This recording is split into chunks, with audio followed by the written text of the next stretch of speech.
I think when I did the podcast at Sky, it was a couple of days after we'd heard. I don't think it felt real then. I think it feels real now. And it's just such a tragedy. Such a great guy. Even just talking to people around, he was such a funny guy. You know what I mean? Flooding back, it does. He was. I mean, he was a great fighter. There's no. Everyone talks about him being the man of the people, which he was. But it's very easy to forget he was an unbelievable boxer, great fighter. I mean, even when he was coming through 10 fights in his first year, and he was just, he stole the show. Every fight he was on, he was an unbelievable talent, an unbelievable work ethic. As a young fighter coming through, looking up to him, he was a fantastic role model in how he trained, how he conducted himself with the media and other people. And you just thought he was someone that was going to flourish post-boxing because he had so much more to him. He had such a great personality, and I know his after-dinner speaking, he was on the level of a stand-up comedy. You know what I mean? He was that funny. He really was, and not just pre-scripted. He was funny off the cuff, like quick one-liners. Great, always come back at you. So, very sad. Ian Darke commentated on some of Hatton's biggest fights during his career, including his first world title fight against Tszyu in 2005. This is a guy who took, 30,000 people, they say, to Las Vegas to see him fight. His first fight was at Widnes, and somebody had told us, somebody in the camp said, it'd be worth you hanging around to watch this guy at the bottom of the bill tonight, Ricky Hatton. And his fight got delayed and delayed. It was 25 to midnight. We were off the air, and we thought, we might as well hang around and look at this kid. He's won the ABA championship. He might be something, but you hear that kind of hype a lot of times about a lot of fighters. But you could see even then that he had a kind of explosive, volcanic kind of way with him in the ring. He was marquee value really from the word go, and became, of course, a massive box office. Everybody was waiting all the time for the big fight, the big one, and the big one, of course, was Tszyu, who was probably the best pound-for-pound fighter in the world, or certainly in the argument for that. The dream is made real! Ricky Hatton rocks the world with a truly stunning win over a modern legend. He is the champion of the world. The Hitman really has arrived in the big time. Ricky wasn't favourite that night. No way was he favourite. But I'll tell you something, the way he prepared for that fight, not just because he was pumped up, he had a brilliant technical plan devised by Billy Graham, his trainer. Billy Graham, the preacher, they called him, used to keep snakes in his gym. I think one was called Liston, wasn't it, at the back office? Absolutely, yeah. And I think iguanas used to get around the gym. But it all worked, and they had a great plan. And I think, he walked through walls that night, and I don't think anybody could have beaten him. It was a moment in a fella's life. And it was a privilege to just provide a bit of the soundtrack for it. There's only one word I can use for your support tonight, and that was legendary. God bless you all. I mean it. It's become a cliche, man of the people, but I don't remember another fighter who was that accessible to his public as Ricky. He'd win a fight one night, and the next day he'd be in the pub singing karaoke songs and sinking Guinness.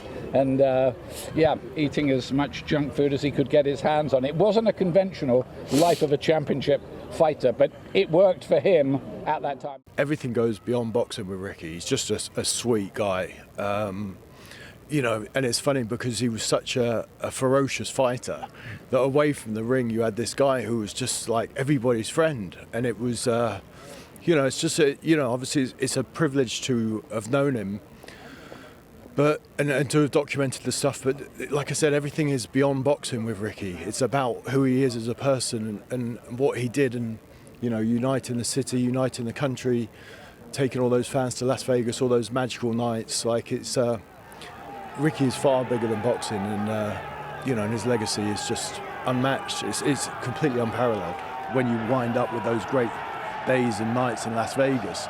And you look at where it all started. It's absolutely insane, but that was Ricky's journey. That was Ricky's journey, and it was a one-off, and it won't be replicated because we've never had anything like it before. And I know that we talk about the British greats and Ricky's name being amongst them, but there's a degree of separation between Ricky and all the rest of them for how the nation felt about him and how other nations felt about him. You still go and cover fights in Las Vegas now, and all the fans and all the supporters and all the people in boxing say, oh, we've never had nights like those Ricky Hatton nights, and we're 20 years on. Just off camera, we'll make his way now. Billy Graham. Yeah. The man that was synonymous with that Hatton journey. Chain couch.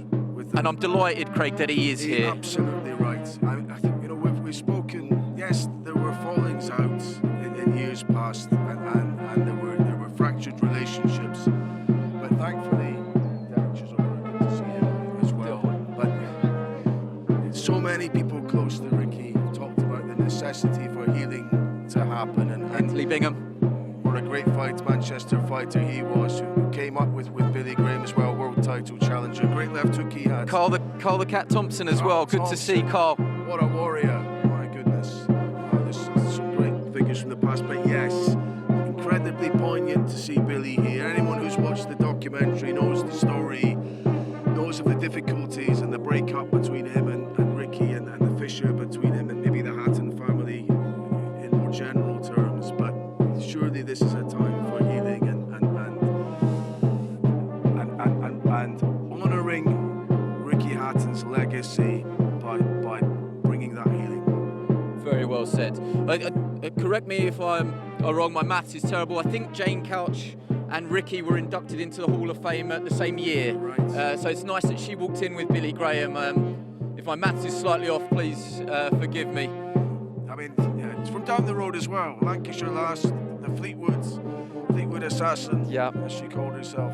I just want to show you the pictures there, Craig. The Manchester gloom is back slightly as the funeral cortege, I think, starts to make its way closer to the city centre now. Is that Robin Reid there? Yes, Robin Reid I saw come through, yeah, who topped the bill on the Wayne day. Rooney with him, on his phone, yeah. But with a lot of boxing background in his family too, of course, Wayne Rooney.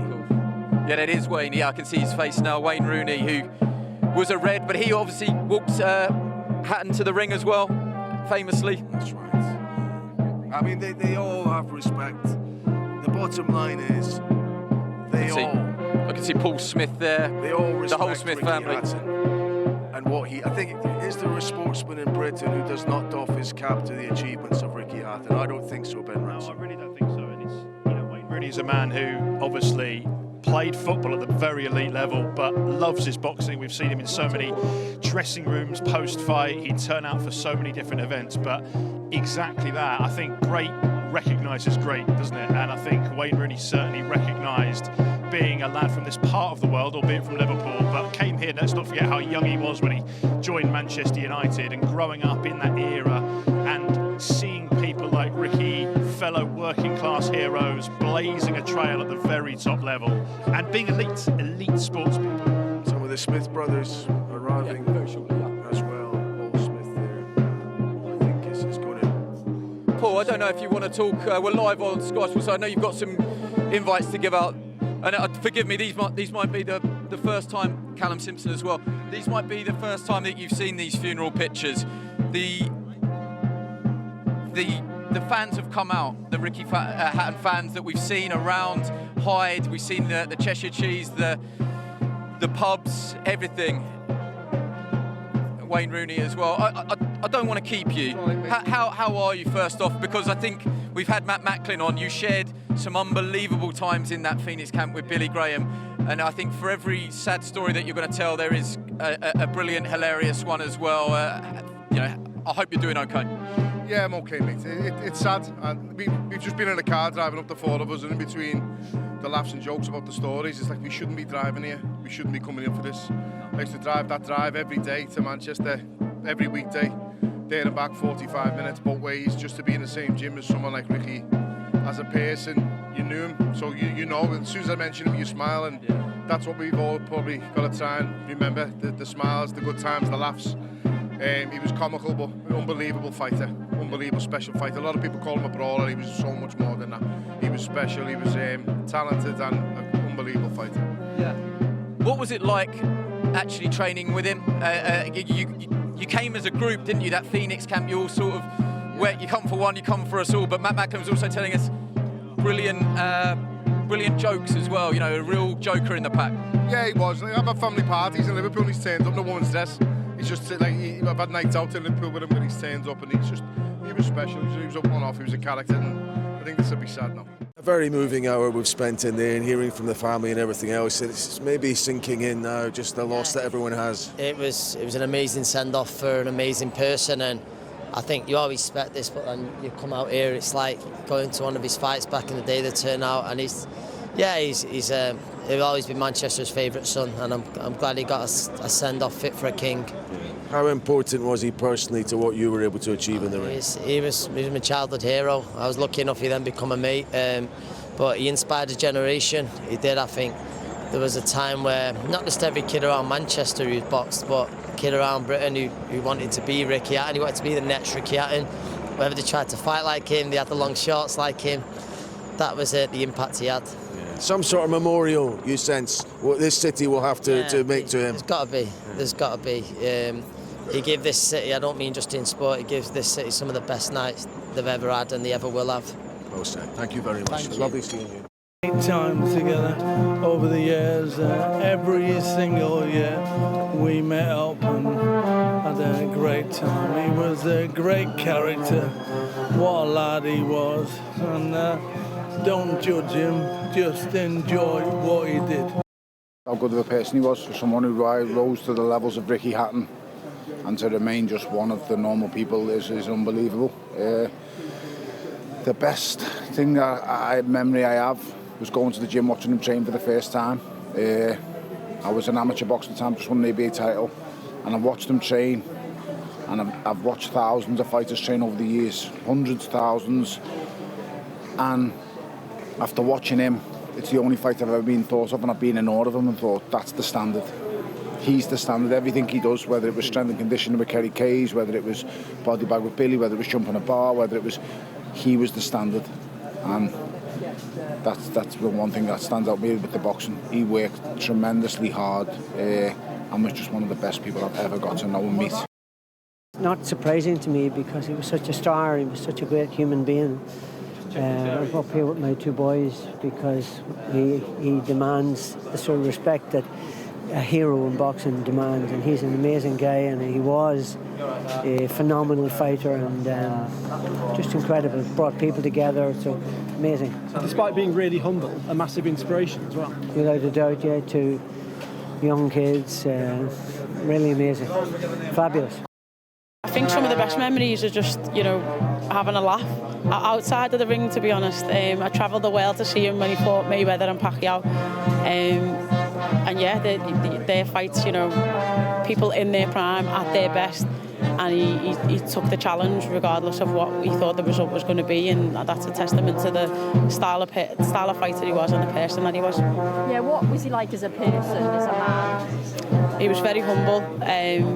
He never forgot his roots. He stayed true to himself. He believed in himself at all times, and he loved the people of Manchester, in particular City, even though we didn't always agree on that. He was just your typical down-to-earth lad, and he wore his heart on his sleeve. You have to look around at all the people to see what he's like as a person. Everyone's come out from him, and it's brought Manchester to a standstill. And there's a lot of love and a lot of positivity knocking around. So good. What was he like as a fighter, as a boxer?